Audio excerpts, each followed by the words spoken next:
So this is the sound coming out the car when I'm driving, and I'm just trying to locate the source of it. Nothing appears to be loose, so I'm going to start the engine up.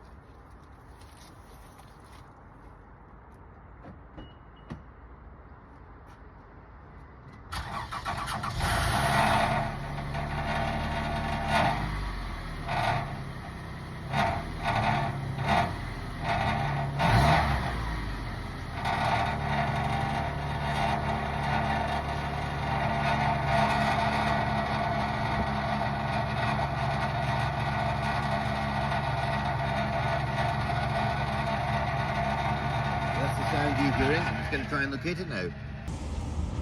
So that's me looking at the exhaust all the way around to the end, and it looks pretty decent. I'm not investigate that far end because I've managed to find the source of the problem, which is this heat shield here, which just protects that petrol tank over here. Now that's quite close, so you need that heat shield, okay, to protect it from the heat of the exhaust. So you can see where it's actually disintegrating and it's rattling across there. So that was quite obvious once I'd actually managed to systematically walk myself down from the back exhaust round to the front. I'd also planned to run a smoke test into this exhaust to see if there's any little holes or leaks where the smoke would escape, indicating a failure of the exhaust. But in this particular case, you can actually see what's happened is this has given way here. It's very potential the other side as well has given way as well. So what I'll do is I'll have a look at the other bits and pieces, because you know there might be other failures on this. Just because I'm looking at this section, the other side may have little bolts which have failed. So I wasn't sure what was actually holding this, whether it was plastic or a metal with a captive metal bolt with a captive nut on the other side, but it just turns out to be a little plastic push fit thing. So what I've started to do is drill out that section very carefully with a small tiny little a drill bit, and I'm going to expand it a little bit bigger each time to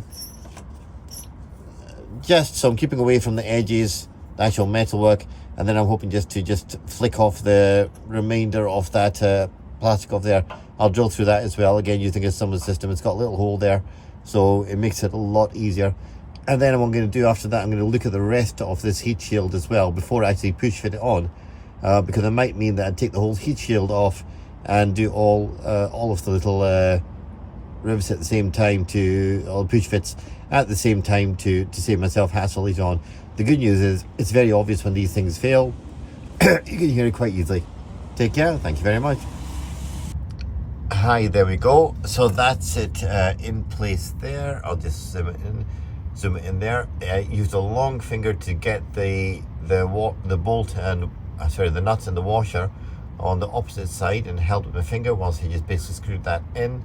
A little bit awkward, but I also added another one just over at the other side, so it's just a long, and you'll find a spare hole there, which I've just added another little bolt and washer in there to hold it in.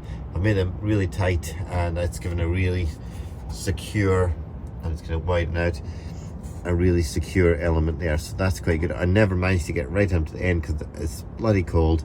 These were really awkward to actually go out to use it, and you can see how long my fingers are. I had to put my finger in on that side at the back of it and hold the washer and hold the washer and the nut in order to tighten it through. It's really awkward, but the job's done now, and that's it, finished.